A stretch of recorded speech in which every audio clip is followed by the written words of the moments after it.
There have been a lot of speculation. There have been a lot of rumors about moves you might make. Do you have a pretty good idea who you're coaching this year, or are there still some big pieces of the puzzle and it could, change your approach and what you have to do? I'd say we're probably about 95% there, and then obviously a couple things are going to be announced, I believe today, tomorrow, when we get the paperwork done, and then we kind of have one more position to fill, and we'll see how that goes. Are you trolling fans right now? Did you do that on purpose? Seems to be what we're doing right now. Everybody wants to know about Landon Donovan, but it's not completely in your hands. Do you feel like you individually and the club have done everything you can do, and now it's kind of up to Landon? Listen, I think it's not just up to Landon. I think there's some other things there. But what I will tell you is I had a wonderful conversation with him, and he's on board with everything. And I think he would be an amazing addition to our product on the field, to what's happening in the locker room, and to our club in general. So although he hasn't been here, it seems like he has multiple ties to the organization, having played with Craig in San Jose back in the day, national team, so Kyle Beckerman, Nick Raimondo. So does some of that stuff help? I mean, it's kind of a base there when you're dealing with him? Without a doubt it helps. I mean, I think that's one of our biggest draws is our locker room. You look at the names that are in there, and you look at the character and what kind of people they are and how they approach the game, and that is a big selling point for our organization, is what happens in that locker room. So for you individually in this offseason, I think you've talked a little bit about this, but not a lot about it. How do coaches improve? And going through licensing, can you explain to people, because soccer is unique. I mean, this doesn't happen in football and basketball.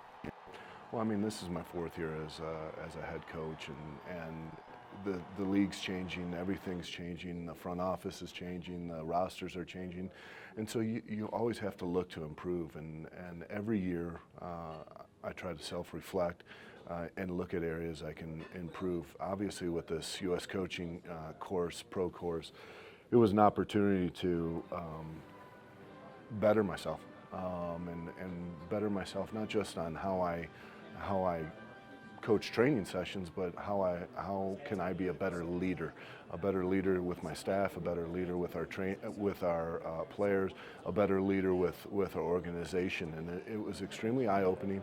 It was wonderful to get the top coaches in our league, 90% of them, and bounce ideas off and hear what they do, tell them how we do things, and just look to better yourself. So do guys really open up in that situation? Yeah. Because might be giving up a competitive advantage here. Yeah, I mean, I think it starts off, guys are holding cards close to their chest, without a doubt. But there's so much respect in that room with each other that you end up sharing. And you're not sharing strategies so much. It just might be philosophies, approaches. So you're gaining knowledge, but you're actually not gaining what they're doing on the field. You're just talking about your experiences and how they dealt with it, and how you dealt with it, what could have been better, what was done right, wrong. On top of that, we've had some incredible speakers come in and speak to us and gain knowledge from them. It was just amazing. So these speakers, are these people running big clubs overseas? Are these people with extensive coaching experience overseas? There was some. It was, we had a professor from Harvard who came in and spoke. There was a professor from the University of Utah who came in and spoke to us. Fantastic, Mark Williams. There was David Moyes who came in and spoke to us about the experiences that he had, the successes, the failures, how he dealt with them. And when you're seeing people like that, it has been success, and it just keeps going up. There's been failures in there. It's how they dealt with it, how they learned from it, and it was obviously extremely close to what we do. Yeah. So does fourth-year Jeff Cassar look back at first-year Jeff Cassar and go, that poor guy, he got thrown to the wolves? I wish I could tell him a few things over the last 2 years. I mean, I was 7 years as assistant coach under an amazing head coach, so I learned so many things along the lines. But you're still not in that position to where everything's depending on your decisions. What I've learned over the 4 years is I need help, okay? and you got to have the right assistant coaches around you. You have to have the right communication with your upper management and ownership, or it's not going to be successful. And I think this year we've been building and building and building. This offseason's just been different. It's been very clean, very precise. The communication and respect has been unbelievable. And I think that's going to take us, especially the staff, to that next level. But then we're going to be able to convey that to our players in a better way, and hopefully it shows on the field. You are getting more help. The organization is getting built out to look more like what you might think a pro sports organization looks like. Video help, scouting help, the academy on top of that. So you're sitting atop a bigger jet now. Yeah, I mean it's what's needed. The game is demanding it more, and it gives the people in the right positions to do their job and do it well and be held accountable. When you have to wear 10 hats, it's difficult.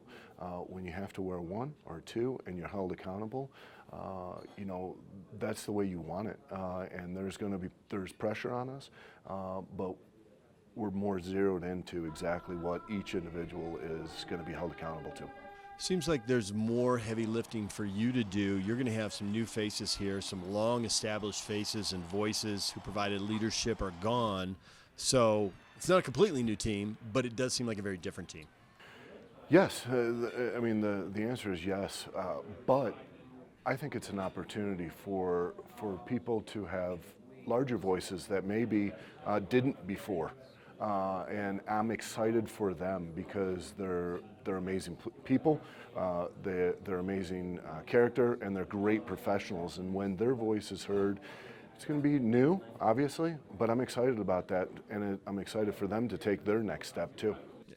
Are you looking around the league at what some other teams have done? Because there's some big changes. I mean, LA they're still the Galaxy, but they've lost big-time personalities, coach, star player. Yeah. They look very different. Yeah, they're looking different. You know, you're starting to see some of the signings that they're doing. They're Dos Santos' brother, and then they're bringing in some other bigger names and stuff, but they're also believing in their structure that they have, and we believe in the structure that we have, that we can build our talent as well and then bring in nice pieces to build around our players.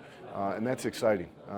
Players like Albert and Yura and Joao, Kyle, these are now putting them around our people, and it's a great thing.